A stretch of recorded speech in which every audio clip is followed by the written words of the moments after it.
pessoal, bem-vindos a mais uma sessão Trashback da Trasheira Violenta. Eu sou Osvaldo e o filme da vez é O Último Trem, do nome original The Midnight Meat Train, de 2008. O Último Trem é baseado em um conto dos livros de sangue do Clive Barker e foi transformado em filme ali nos anos 2000, né, junto com o filme do Livros de Sangue, pela Midnight Picture Show, uma produtora que foi criada pelo próprio Clive Barker. E acho que ter o envolvimento do autor do conto original na adaptação até que é um bom sinal, né, dependendo de quem é o autor. No caso do Clive Barker, além de ser um autor muito renomado do terror, o cara também é bom diretor, né, que já tinha feito Hellraiser e Raça das Trevas. Acho que então não é surpresa que o Midnight Meat Train acabou sendo um filme bem original, bem insano e que eu gosto bastante também. Mas até aí muito disso vem não só do Clive Barker, mas também do diretor do filme, que é o japonês Ryuhei Kitamura. A gente já falou dele aqui no canal quando a gente fez o vídeo de Downrange, o filme lá do atirador assassino, e eu sempre falo que o Kitamura é um diretor que eu queria conhecer mais da filmografia, porque eu acho ele muito criativo e completamente maluco com as escolhas de planos esquisitos e as cenas de ação surtadas que ele faz. O Último Trem é um bom exemplo disso, porque ele é um filme que tem a cara de qualquer filme dos anos 2000. Aquela fotografia meio esverdeada esquisita, a trama meio sombria e meio canastrona às vezes, tem muita cena grotesca ali com muito gore e tem muito efeito digital meio questionável, mas o Kitamura consegue dosar tudo isso muito bem para fazer o filme funcionar, e eu acho que se desse esse mesmo roteiro na mão de um diretor pior, provavelmente esse ia acabar sendo um filme muito genérico e esquecido pelo tempo. Mas ao invés disso a gente tem um filme bem único, bem doido, e que também foi esquecido pelo tempo. Isso tem motivo, reza a lenda que ele foi um filme que foi sacaneado durante a distribuição, como bem acontece com muito filme de terror, né? O filme estava para ser distribuído pela Lionsgate, mas teve uma troca no pessoal ali, nos executivos, e o produtor novo que chegou já chegou odiando o filme e querendo mudar tudo. Ele queria mexer na parada pra tentar transformar em um filme mais comercial, mais PG-13, assim, palatável, dá pra dizer. Mas tanto o Clive Barker quanto o Kitamura foram expressamente contra mexer nisso. Então acabou que esse executivo sacaneou o filme. O filme teve uma distribuição bem limitada, só em alguns cinemas trash e muito baratos, e isso praticamente certificou de que o filme não fosse ter lucro de bilheteria. Então, por conta dessa manobra corporativa, o filme acabou sendo um fracasso, e hoje ele é mais ou menos esquecido, ele tem esse status de pérola dos anos 2000. Eu acho que ele realmente não tem o reconhecimento que ele merece até hoje, e já passou da hora dele ter virado um cult classic, pra falar a verdade. Mas assim, eu digo isso, mas na primeira vez que eu vi esse filme, alguns anos atrás, eu achei ele legalzinho, mas não impactou muito. Reassistindo pra fazer esse vídeo, que foi uma grata surpresa, cara. Eu gostei muito mais do que a primeira vez que eu assisti, e acho que ele tem essa qualidade, assim, que ele é sombrio, ele é gore, mas ao mesmo tempo ele tem um pouco de um shitpost ali, ele não se leva 100% a sério. Parece que é um desses filmes que a galera tava se divertindo fazendo e você sente isso no filme também. É uma famosa trasheira bacana aqui, né? Antes de falar mais dele, vou pedir pra vocês se inscreverem no canal se vocês não forem inscritos ainda. Comentem aí embaixo se vocês assistiram O Último Trem, o que vocês acham desse filme, e deixem outras recomendações de filmes pra gente falar aqui no canal também. Se você gosta do nosso trabalho aqui na Trasheira, então seja membro. Quando você é membro, você ganha acesso a conteúdo exclusivo, escolhe uns filmes que a gente fala aqui no canal através de votações e também apoia a gente, né? Inclusive, O Último Trem venceu a última votação para membros que eu fiz. Foram só filmes mais obscuros dos anos 2000 e ele foi o que levou, então tô falando dele aqui agora por conta disso. Se você quiser participar das próximas votações, então seja membro. E é claro, vou deixar aqui também um aviso de spoilers. Essa é uma sessão trashback, eu acho que eu apresentei como uma trashback, né? Então deve ser. E trashback sempre tem spoiler, então estejam avisados e vamos nessa, né? E o que acontece no Último Trem é que o protagonista é o Leon Kaufman, interpretado pelo Bradley Cooper no começo de carreira. O Leon é um fotógrafo que mora em Nova York e ele quer tirar umas fotos mirabolantes e chocantes ali do cotidiano da cidade para avançar a carreira dele de fotógrafo nas galerias de arte. E ele acaba capturando nessas fotos evidências de um assassino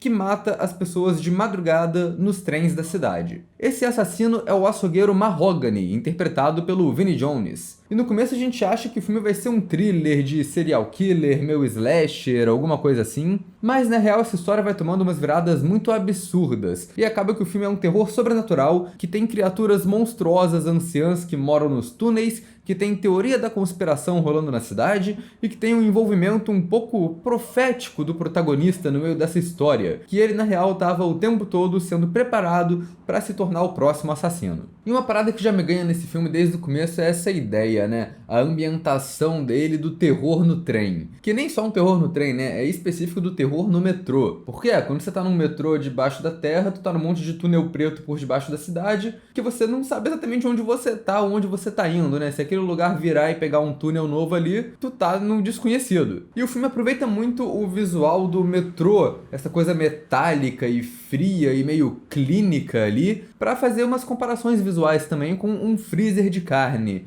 Porque é isso, né? É um açougueiro que mata gente no metrô e que transporta todo mundo como se fosse um monte de pedaço de carne gigante. E daí você tem essas cores frias, esses ambientes pequenos, os ganchos pendurados no metrô junto com aqueles bagulhinhos que você segura pra não cair quando o metrô tá sacudindo. Esses paralelos visuais são muito fodas. E eu gosto bastante também que a direção de arte dessa parte ser tão cinza e meio azulada ressalta muito quando o açougueiro mata alguém e entra um vermelho ali do sangue espalhando pelo lugar. Isso tudo combina em outro tema que vem do conto também, né, do Clive Barker, que é o terror urbano. É uma coisa que o Barker gosta de fazer, né, porque ele faz isso no Candyman também. Parece até que esse filme era pra ser uma continuação de Candyman, mas eventualmente virou uma parada só dele mesmo, né, original. Mas ainda tem um pouco do Candyman ali também, com o assassino usando um gancho de carne, igual o Candyman usa. Mas o filme começa, né, com a namorada refletindo como Nova York é uma cidade merda que sempre foi uma merda ao longo dos tempos. O conto também tem essas reflexões do protagonista odiar Nova York.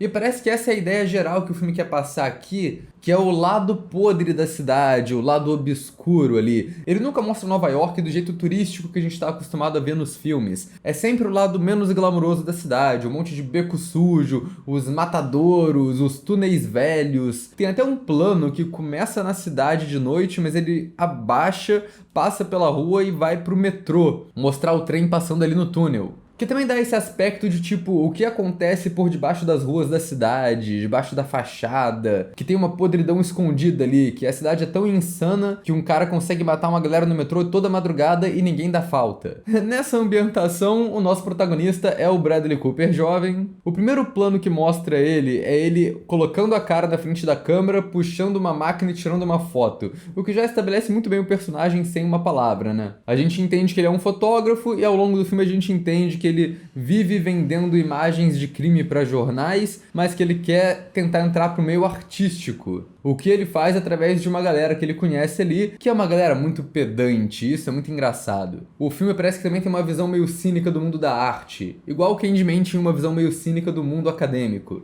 Tem essa figura da dona de galeria, interpretada pela Brooke Shields, do Lagoa Azul. E o diálogo que ela tem com o Bradley Cooper é uma parada muito caricata, né? O Bradley Cooper chega mostrando a maior foto de prova de geografia pra ela, né, que ele tirou, que é um mendigo sentado do lado de um executivo no metrô, e ela responde com uma baboseira de artista, de ai, você tem que ser mais ousado pra capturar a realidade, essa foto todo mundo tira, eu quero a foto em que a sujeira acontece. E basicamente ela fala que ele tem que ser mais ousado pra tirar as fotos dele, o que acaba desencadeando a trama, porque ela quer imagens mais fortes, né? Então o Bradley Cooper começa a seguir pessoas aleatórias na rua que ele acha que podem causar problema, e aí ele tira foto de um monte de cara assediando e tentando estuprar uma mulher no metrô. E eu só acho meio bizarro, porque mostra como a galera da arte é desensibilizada. Ele mostra essa foto pra galera e todo mundo fala, nossa, que foto ótima, parabéns, vou colocar na minha exposição. E ninguém pergunta, caraca, maluco, essa mulher tá bem? O que aconteceu? Mas o personagem não é caracterizado desse jeito, né? Ele é colocado ali como um cara sagaz e corajoso até, porque ele tá tirando essas fotos, mas ele decide tentar salvar a mulher. E são vários caras, vários bandidos ali encarando ele, mas ele consegue pôr os caras pra correr, porque ele manipula eles pra eles ficarem parados na frente da câmera de segurança do metrô. Então, como a cara dele foi gravada, o cara não quer causar confusão. Que eu acho uma cena bem espertinha ali, pra mostrar o personagem. O Bradley Cooper também tem uma namorada aqui, que no começo do filme é uma personagem que tá lá só pra ser a namorada dele, que ele vai pedir em casamento, e que eles têm uma relação bonitinha, que é basicamente o drama do personagem personagem porque ele tem que ter alguma coisa pra perder ali ao longo do filme, né? Mas conforme a trama vai passando e o Bradley Cooper tá cada vez mais dodói da cabeça e não consegue seguir com a trama de investigação dele direito, quem assume esse papel meio de protagonista e começa a investigar o que tá rolando é a namorada. Mas a trama que acontece é que a garota que o Bradley Cooper fotografa e que ele consegue salvar no metrô, ela é dada como desaparecida no dia seguinte. A gente sabe que o açougueiro do metrô matou ela. E o Bradley Cooper, ele começa a ficar obcecado com esse caso e investiga o que aconteceu. Nisso, ele faz umas conexões ali e começa a suspeitar do açougueiro e começa a seguir o cara pela rua. Essa investigação rapidamente vira uma obsessão, com ele seguindo o cara o dia inteiro no trabalho, se pondo em perigo, tirando várias fotos e montando um mural de foto e recortes de jornais que ele pegou. Essa obsessão começa a ficar não muito saudável, né? E vai afetando a vida dele. E tem umas cenas que são meio bizarras que mostram isso. Acho que a mais peculiar é quando ele tem uma brochada fotográfica com a namorada dele, que ela tá querendo convencer ele a largar aquilo e a ficar com ela. E aí ela começa a tirar a roupa e ele começa a tirar foto daquilo, mas ele não tá muito afim de tirar a foto dela pelada ao mesmo tempo. Então cada foto que ele bate mostra que ele tá pensando nos casos de assassinato que estão rolando no metrô e no açougueiro, até que a namorada fica puta com ele. É uma cena meio bizarra. Acho que a cena que mostra mais a mudança final de objetivo dele mesmo é quando ele finalmente consegue a exposição. Porque nesse final, quando tá com um monte de foto dele exposta na galeria, parece que isso nem é uma preocupação pra ele mais. Ele não comemora, não acontece nada. Ele só parece estar completamente perturbado e alheio ao que tá acontecendo ali, caga na cabeça da Brooke Shields e vai embora no meio da exposição pra ir caçar o açougueiro, o que meio que mostra como ele desistiu dessa vida de artista que ele tava querendo tanto no começo do filme. E o açougueiro, cara, esse maluco podia ter virado um vilão muito icônico do terror se esse filme tivesse ficado mais famoso. Ele tem um visual simples, que é o terno, a maletinha com equipamento e a cara de mal. Ele tem uma arma característica peculiar, né, que é o martelo de carne de aço dele. E ele tem um ator perfeito ali, porque o Vinnie Jones, ele foi um casting excelente. Ele consegue ser bem vago, bem misterioso e muito ameaçador só na postura dele, porque ele não fala nada durante o filme. Ele só tem uma fala, na real, que é na última cena dele. Antes do filme descaralhar pro sobrenatural, tem vários momentos que são muito tensos só com a figura do açougueiro mesmo. O Bradley Cooper seguindo o cara de noite, achando que tá ali na surdina pra tirar umas fotos, mas aí quando ele vira a esquina o cara tá parado ali, porque ele sabe que tá sendo seguido e tem uma interação esquisita com ele. Tem toda uma sequência de perseguição dentro do abatedouro, os dois num jogo de gato e rato num freezer cheio de carne pendurada. Cara, é muito tenso e é um ótimo cenário pra fazer uma perseguição dessa. E eu gosto também que o personagem não fala, mas ele tem um desenvolvimento, tem uma história que é contada ali pelo visual das cenas dele. A gente entende o modus operandi dele ali, né? Ele sai do trabalho no abatedouro e ele vai direto pro metrô, onde tem uma cena de time-lapse que mostra que ele fica esperando até o trem específico da madrugada, que é onde ele vai matar gente, né? A gente vê a estação toda cheia de gente ali no começo, o tempo vai passando até não sobrar ninguém, só ele sentado imóvel na mesma posição. E a gente vê também que o Mahogany tá ficando doente, e isso tá começando a impedir ele de matar a gente de maneira eficaz. Tem uma cena que ele tá atacando um maluco no metrô e o maluco consegue lutar de volta porque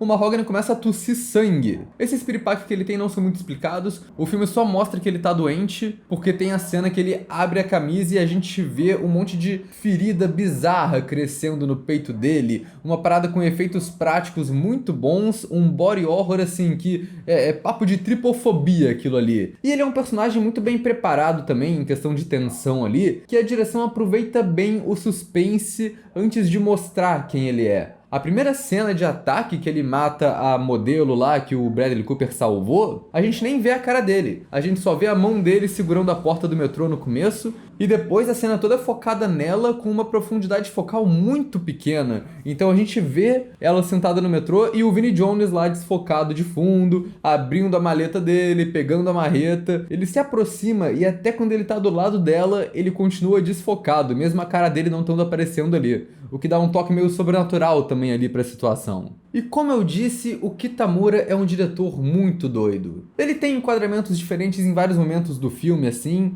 mas quando chegam as cenas de ação e assassinato é quando a parada brilha. A cena que mostra a cara do Mahogany a primeira vez pra gente é provavelmente uma das cenas mais marcantes do filme, né? Que é quando ele ataca um trio de pessoas que tá no metrô. Uma delas é o Ted Raimi, o irmão do Sam Raimi, que é ator e tá em vários filmes trash de terror. Ted Raimi toma uma marretada atrás da cabeça, e a gente vê essa marretada na câmera lenta com sangue digital e os olhos saindo em efeito digital também, que é bem falso e muito canastrão, mas puta merda, é muito divertido. É muito exagerado, e no momento que isso tudo tá acontecendo e o personagem tá caindo, que revela a cara do Mahogany, o Vinnie Jones parado ali, olhando pra gente, segurando a marreta com um pedaço de cérebro e sangue. É muito foda. E o resto dessa cena de ataque, quando ele mata as outras duas pessoas, é toda feita de um jeito muito criativo também. O final da cena é um plano muito louco, que é uma cena de decapitação em ponto de vista da pessoa sendo decapitada, que parece que tem algum efeito ali, mas que realmente foi gravada com uma dublê usando todo um apetrecho que deixava a câmera na cara dela. E aí a gente vê, né, o cara atacando a mulher pelo ponto de vista dela, a gente vê a cabeça dela saindo e ela vendo o próprio corpo decapitado, e aí esse plano, sem cortar, sai de dentro do olho dela, e aí o ponto de vista vira um plano normal mostrando a cabeça decapitada em efeito prático caída no meio do vagão do metrô, que é uma parada que eu acho que eu prefiro nem mostrar aqui pra tentar não dar ruim com a monetização, né? Mas enfim, é uma parada muito foda, muito criativa, eu nunca vi um plano parecido. E esse tipo de coisa continua no filme todo, cara, é um filme muito dinâmico. Tem um plano que acompanha o maluco dando um tiro e o plano passa pela cabeça do maluco junto com a bala. Até em cenas mais simples, cara, tem uma cena que o Bradley Cooper vai visitar o matadouro de novo, e aí começa com um plano aéreo que abaixa até mostrar o personagem do Bradley Cooper num reflexo de um retrovisor de um caminhão. E eu gosto que, conforme o filme vai avançando, a direção vai ficando mais mirabolante também, porque parece que o Kitamura tá guardando os planos mais doidos que ele fez pra quando a trama estiver mais surtada também, né? Quando a namorada do Bradley Cooper começa a investigar o que tá rolando, tem a cena que ela e o amigo artista deles invadem o apartamento do Mahogany pra buscar as evidências e a câmera que ele roubou do Bradley Cooper. E aí tem um plano que vai passando pelos cômodos do apartamento, por cima das paredes, sem cortar, mostrando onde tá cada personagem naquela situação ali, que é muito bom. Mas cara, eu falei que eu já tinha visto esse filme antes, né? E tinha duas cenas que eu lembrava dele praticamente, que era a marretada na cabeça do Ted Raimi e um plano muito foda que acontece na luta final dentro do trem, que cara, a câmera começa dentro do trem, aí ela sai por uma porta, passa por toda a lateral do trem, entra nele, sai pelo outro lado, passa por toda a lateral de novo pra depois voltar pra dentro do trem mais uma vez. O Kitamura tem dessas, ele é um diretor muito criativo para onde ele coloca essa câmera e como ele vai mostrar essa ação de um jeito que aproveita o cenário e que é muito único, cara. É o que eu falei, se fosse outro diretor fazendo esse filme do jeito mais básico, padrão ali, ele não seria um filme tão interessante quanto ele é. E até na fotografia também, o filme tem uns visuais bem criativos. Tem uma cena que é só o Bradley Cooper pesquisando artigo de jornal antigo sobre assassinatos no metrô. É uma cena básica de qualquer filme, mas ela é iluminada de um jeito maneiro, que o artigo tá todo refletido na cara do Bradley Cooper como luz, a gente consegue ler as palavras ali, é muito bonito. E ele brinca muito também com a noção de reflexos nos túneis do metrô. Tem um plano muito doido que começa mostrando o condutor do trem pelo lado de fora, ao mesmo tempo que tem um reflexo dos túneis. E aí o plano se afasta, mostra o trem inteiro e depois se aproxima do letreiro. Quando o letreiro apaga e fica tudo preto, o plano vira só o túnel, pelo reflexo. Então cara, em questão de direção e fotografia, eu acho que é um filme muito bom. Eu acho que a maior reclamação que a galera pode ter desse filme são sobre os efeitos digitais, que realmente estão no filme todo. Mas cara, eu só aceito, porque são efeitos digitais misturados com efeitos práticos ali em algumas cenas. Tem cenas que tem um visual mais falso mesmo, tem alguns planos esquisitos, tipo quando a gente vê os túneis passando muito rápido, do nada passa um trem, a câmera passa por dentro do trem muito rápido também, e lá dentro tem um vagão cheio de corpo pendurado, e tudo isso parece ser computação gráfica, mas ao mesmo tempo eu passo o pano porque são planos muito diferentes. Tem muita morte aqui que tem efeito de computação gráfica, né? Tem um ponto de vista do cara pendurado tendo a garganta cortada, e aí cai um sangue digital meio horroroso ali. Mas eu acho que esses planos específicos, eles estão ali no digital porque devia ser difícil pra porra fazer no prático mesmo, né? Você tem que fazer um ponto de vista do cara sangrando e vendo o próprio reflexo na poça de sangue que tá rolando ali. Cara, isso não ia rolar de fazer no prático. Então eu aceito ter um efeito digital meio datado ali, se isso significa que a gente tem um enquadramento bizarro e fora do comum ali pra mostrar esse efeito digital pra gente. E quando é pro filme ter efeito prático, ele tem efeitos práticos muito bons. Nas cenas de morte e também nas cenas que o açougueiro tá preparando os corpos ali, né? Ele tratando a galera que ele matou no metrô como se fosse um matadouro mesmo. Ele tirando dente, tirando olho, tirando unha. Isso a gente vê com efeitos muito explícitos ali e é muito bom. O filme vai tendo suas viradas, né? E a segunda metade começa a entrar nessa coisa da teoria da conspiração. Começa a ficar meio óbvio que o Mahogany não tá trabalhando sozinho quando entra a figura do condutor do trem, né? A gente acha que ele vai chegar pra salvar a vítima, mas ele na real só dá um tiro na vítima e a gente vê que ele tá ajudando o Mahogany e ele meio que manda na parada. Mas essa conspiração vai ficando mais explícita ao longo do filme quando os personagens tentam chamar a polícia, né? Uma das primeiras coisas que a gente vê do Mahogany no filme é o anel dele, que tem um símbolo peculiar ali, tem muito destaque no começo. O protagonista ele vai falar com uma policial no começo sobre a garota desaparecida, a detetive é extremamente enigmática e não ajuda em nada. Quando a namorada vai falar com a policial, acontece exatamente a mesma coisa, mas se tu parar pra prestar atenção no figurino dela, tu vai ver que ela tem um colar o tempo todo que tem o mesmo símbolo do anel do Mahogany. Então, se tu prestar atenção nisso, tu já sabe bem antes que a detetive tá envolvida nessa conspiração também. E no final, o detetive meio que engana a namorada, né? Que ela fala pra ela ir pro trem no ato final, sabendo que ela provavelmente vai morrer lá e que o condutor vai ter uma utilidade pra ela. Mas se parar pra pensar, tecnicamente ela não enganou, né? Ela não mentiu, porque a namorada tava perguntando onde que tava o amigo artista dela que o Mahogany capturou. E o cara, de fato, tava no trem. Tava de ponta cabeça, pronto pro abate, preso ali, mas tava lá. Então, a mulher perguntou, a detetive respondeu. O ato final acaba com os três personagens principais no trem, né? O Mahogany, o Leon e a namorada dele. A gente tem esse confronto no trem do Mahogany com o Leon, que começa com os planos bem de faroeste, pegando da cintura ali, cada um com a sua arma. Achei divertidinho. E é uma luta muito boa também, porque eles estão no vagão da carne, que tá com os corpos da galera pendurado. E eles usam os corpos na luta também. E, cara, é um momento muito bom, é uma coreografia muito gore, com a galera dando facada nos corpos, arrancando pedaço. Tem um humor muito mórbido ali também, tipo, o Mahogany nocauteando a mulher, arremessando um braço decepado nela, tá ligado? Então é um momento muito divertido, muito trash do filme, e que acaba de um jeito de justiça poética ali, né? Que o Bradley Cooper derruba o Mahogany do vagão do metrô usando a própria marreta dele. O ato final acontece quando o trem chega na parada final, que é um cenário muito bom também, né? Parece ser uma estação de metrô abandonada, mas que tá cheia de pilhas de ossos humanos, e que mostra também que esses assassinatos e essa conspiração estão acontecendo há muito tempo. O que faz sentido, né? Porque aí a gente tem a nossa revelação do que tá rolando. Tem um monte de monstro gosmento, bizarro, humanoide que entra no trem e começa a comer os corpos. O condutor do trem, ele é meio sobrenatural também, que ele tem uma super força ali, e ele parece ser um membro dessa espécie, ou algum tipo de figura que manda na galera ali. E isso tudo é uma grande conspiração que existe para proteger esses monstros anciões que estão ali desde os Estados Unidos ser um país, desde Nova York ser uma cidade, desde tudo. O que acontece é que as autoridades têm um acordo com esses monstros ali. Eles têm que se alimentar comendo gente, então tem o açougueiro oficial ali que mata as pessoas que pegam o metrô de madrugada pra alimentar a galera, e em troca disso as criaturas não vão sair e atacar a cidade ou qualquer coisa dessas. Por que os americanos não resolvem isso do jeito que eles sempre fazem? Só entra lá com um monte de arma e mata todas as criaturas? Realmente isso é uma dúvida que fica no ar, mas o conto responde que além dessas criaturas, o conto também tem uma abominação Lovecraftiana bizarra, cheia de tentáculos, incompreensível, que o protagonista não consegue descrever, que é tipo um deus ancião que mora embaixo de Nova York e que aí é um pouquinho mais difícil de matar no tiro.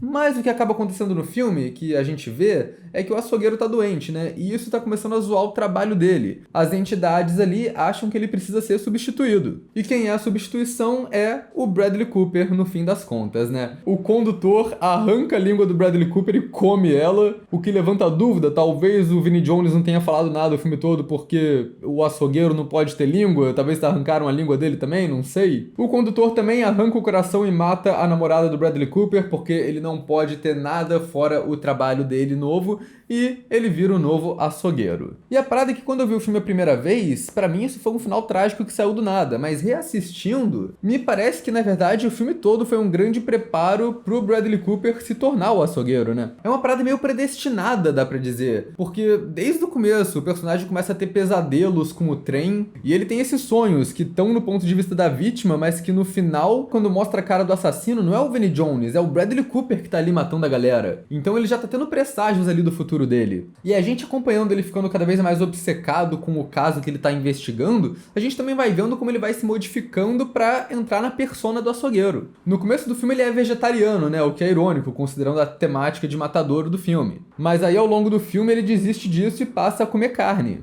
Quando ele tá na exposição e desiste de ser artista ali, né? Isso acontece com ele obcecado com uma foto que ele tirou do açougueiro, e a direção coloca muito um paralelo entre as duas coisas, o cara na foto e o Bradley Cooper olhando. Conforme ele vai olhando aquilo, ele vai ficando sem emoção, com a cara séria, morta por dentro, igual a do açougueiro. Tem uma cena na metade do filme que ele chega nessa estação final, onde ele é atacado e as entidades cravam um símbolo no peito dele, que depois ele vê que tem um símbolo no mahogany também, igual. E no final, quando o Bradley Cooper vai se preparar para lutar contra o açougueiro, ele invade o matadouro de novo e ele pega o equipamento do cara para usar as armas do açougueiro contra ele. Então ele literalmente se torna o açougueiro antes mesmo do cara morrer. E o Vinnie Jones parece que sabia disso o tempo todo também. Tem mais uma cena de luta entre os dois no final, naquela estação, e o Bradley Cooper consegue matar o açougueiro enfiando um osso no pescoço dele, que é uma morte bem parecida com a morte do açougueiro do conto também. E parece que o Vinnie Jones estava fazendo isso tudo ou para testar o Bradley Cooper, ou para tentar matar o cara que ia substituir ele porque ele não quer perder o cargo. Mas eu acho que fica muito implícito que ele sabia o que estava rolando e que foi tudo um teste. Tanto que a última fala que ele tem, a única fala que ele tem também, antes dele morrer, é ele passando o bastão, né? Dando boas-vindas pro Bradley Cooper como o novo açougueiro. Aquele tipo de teste, né? Se ele conseguir me matar, então ele tem moral pra fazer o que eu faço. E o que eu acho legal aqui é que o Bradley Cooper não herda só o cargo, ele herda a identidade. Ele perde tudo que era dele, né? A namorada, a carreira de artista. E ele acaba pegando o equipamento do açougueiro, o anel dele, até a maleta com o nome. Ele deixa de ser o Leon e vira o novo Mahogany.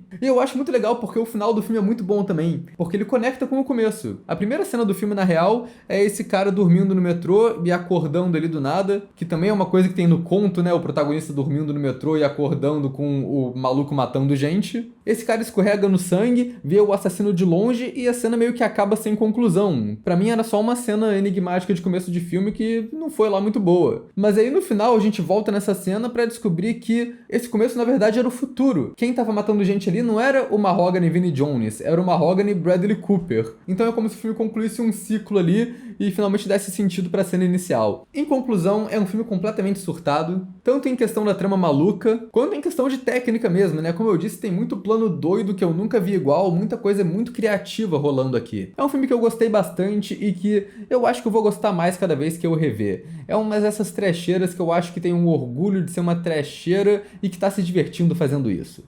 Então é isso, galera, e até a próxima.